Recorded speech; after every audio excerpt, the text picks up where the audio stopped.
Ma parliamo di cose serie. Franci, sei psicologicamente pronta? Pa, matriciana.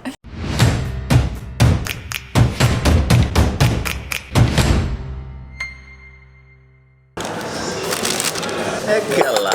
Signori, siamo in partenza per una delle città nel mondo più trascurate in questi 6 anni di YouTube, Roma. Un croissant vuoto in 2 perché i prossimi giorni saranno molto impegnativi.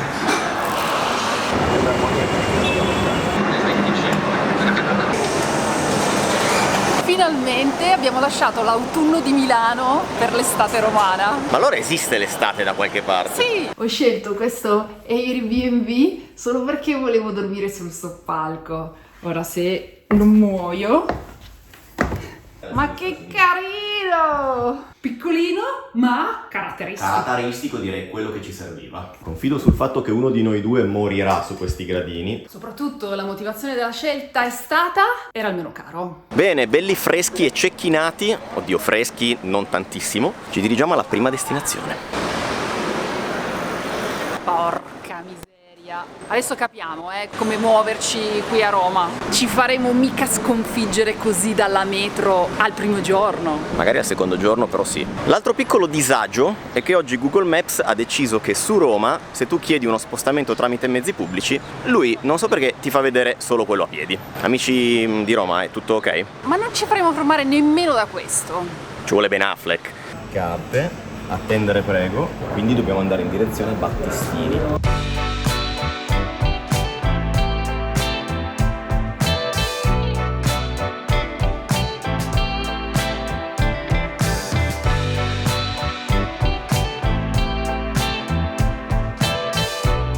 Anche la nostra pizza è qui, da qualche parte. In quanto facente parte del nostro futuro prossimo. Adesso è un po' misto a smog, ma io adoro il profumo di pino che c'è qui a Roma. Sa di pinete lungo il mare che non c'è.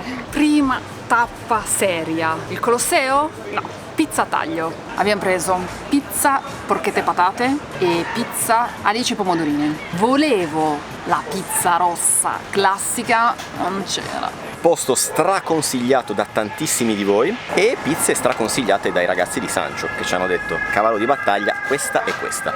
Buona, frocchiarella, caporchetta. Questa non sa di pizza, questa sa di Roma.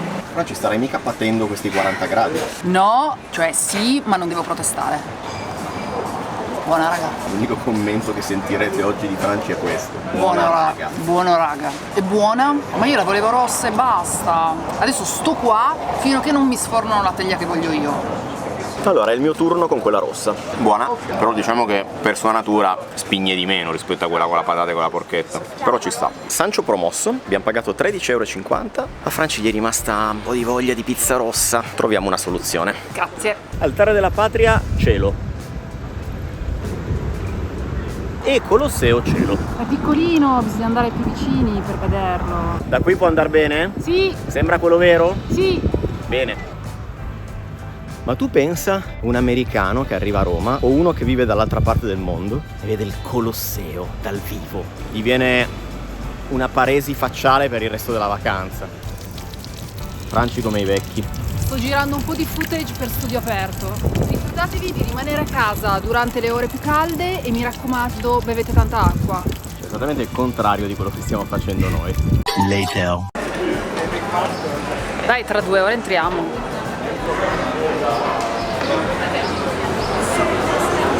Pensa se quando arriviamo al bancone non hanno la pizza rossa. E abbiamo preso anche la pizza di Roscioli. Tranquilli ragazzi, non è un video sulle pizze a taglio e che c'era da soddisfare sto bisogno. Penso sia l'ultimo, ma non è detto. Vi mando anche 2 inquadrature veloci del posto per quei pochi alieni rimasti che non sapessero chi è Roscioli a Roma. Scavicchio? Voilà, pizza rossa per Franci. Che è costata solo, non in euro ma in tempo, una ventina di minuti di coda. E quindi l'assaggio prima io. Roscioli è sempre Roscioli. Bassa, scrocchiarella, puntina, con il pomodoro tutto che si è asciugato. Ora sono soddisfatta.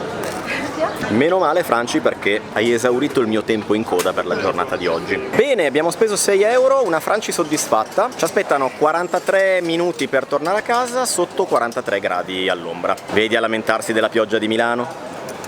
One nap later. Ci siamo eclissati nel nostro B&B per 3-4 ore perché la temperatura esterna tipo era più 50. Ora siamo belli freschi e stiamo andando in un posto a cena di quelli che ci avete consigliato voi, quindi in realtà Prendetevi questo merito. Comunque sì ragazzi, qua dopo l'orario di pranzo c'è da andare in letargo come gli orsi, perché Roma non è affrontabile a 40 gradi. livello di disagio nella gestione degli spostamenti. Sì, allora posso fare un po' il vecchio che si lamenta? Amici romani, coi trasporti bene ma non benissimo. E voi direte, hai scoperto Acquagarda? Mi aspettavo un po' di disagio ma non così tanto disagio. Speriamo migliori un po' nei prossimi giorni.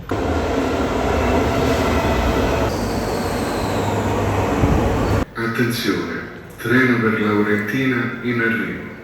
Allontanarsi dalla linea gialla. Mi spiegate perché per la voce della metropolitana di Roma è stato scelto uno che andava tipo in pensione il giorno dopo? Passeggiatina nel quartiere Garbatella che non avevo mai fatto, molto approved, davvero carino. Nel frattempo siamo arrivati nel posto di stasera consigliato praticamente credo da tutti voi, nessuno escluso. Stiamo parlando di Trecca. Le scritte che vedo da fuori sono molto incoraggianti.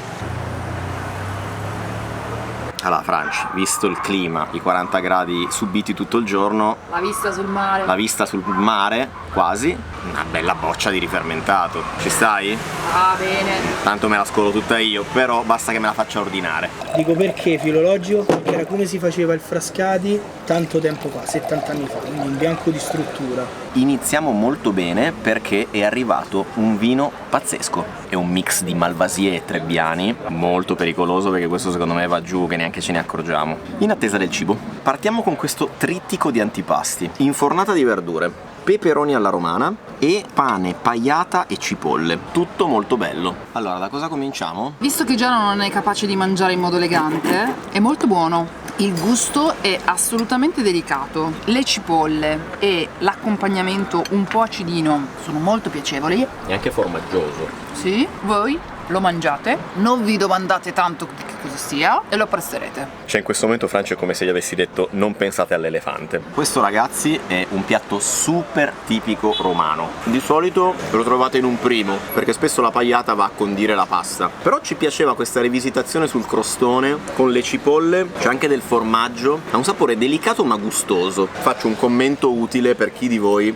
non è tanto avvezzo a piatti di questo tipo. Non sa per nulla di bestia. Nel frattempo è arrivato, non l'avevamo ordinato ma lo assaggiamo molto volentieri, un piattino di alici marinate. Ma perché avete ordinato le verdure? Perché ragazzi ci sentiamo tremendamente in colpa. Ci mangeremo mezza Roma in questi giorni e quindi alterniamo con qualcosa di salubre. Allora, visto che il pane non manca, secondo me la morte loro è di nuovo così. Che dite? Voilà.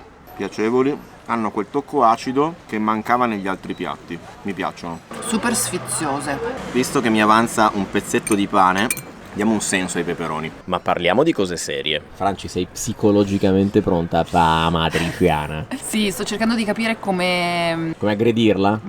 farvela vedere esteticamente appealing. Ah, perché così non va bene? Sì, è pazzesca, però Dai, Franci. dobbiamo fare una copertina, Gianni! Sì, ma che brutto carattere. Tentativo di copertina numero 1. Buona pagliata, le Buone sardine, le alici. i peperoni, le verdure grigliate. Parliamo del vero motivo per cui siamo venuti qua. E del vero motivo per cui sono venuto a Roma, perché ragazzi, parliamoci chiaro, faccio fatica ad assaggiare altro che non siano primi romani. Perché questa è una città dove c'è la carbonara, la matriciana, la cacio e pepe, la gricia, la pagliata. Capite che faccio fatica ad arrivare ad assaggiare i secondi o qualsiasi cosa che non sia un primo. Cioè non è buona, è il mio credo quando sono a Roma e non so come... Io ci vedo il senso della vita in questa matriciana. Amici di Roma, come può competere un carciofo o una coda alla vaccinara, un supplì, quello che volete voi, una pizza al taglio, come può competere con i vostri primi? Cioè non c'è partita, sarete d'accordo con me? Vai Franci, con cattiveria. C'è una forchettata di amatriciana, sei a posto con la coscienza proprio. Sei a posto con la coscienza. No. Non proprio. No, per nulla. Buone, le verdurine. Ma matriciana. Anche Franci ha fatto il danno. Giano con la pagliata, Franci con la matriciana. È ufficiale, non sappiamo stare a tavola. No. Ragazzi, non ho detto abbastanza cose su questa matriciana. Non è una semplice pasta al pomodoro, capite? Questa è l'arte di saper trattare il guanciale e di farlo diventare una caramella. Il pecorino che vi trasforma completamente il sugo di pomodoro, lo eleva a qualcosa di superiore. E Ma poi soprattutto tu che mangi direttamente dalla ciotola di portata. per forza, ma questa va mangiata con arroganza dalla ciotola di portata. E poi il bucatino, raga. Sono contento di averla ordinata come ultima cosa, perché sinceramente mangiata come prima cosa avrebbe messo in ombra tutto il resto. Penso di essere stato abbastanza chiaro. Trecca, posto promosso, su tutto io vi consiglio di prendere il crostone con la pagliata Le alici. e il king di tutti i piatti, i bucatini e la matriciana. Verdure buone, però ovviamente non possono competere. Siamo arrivati alla fine del... Ah, siamo a fine video? Ma non avete provato questo e quell'altro. Ci saranno altri video romani, ragazzi. Ma nel frattempo Ci vediamo al prossimo video.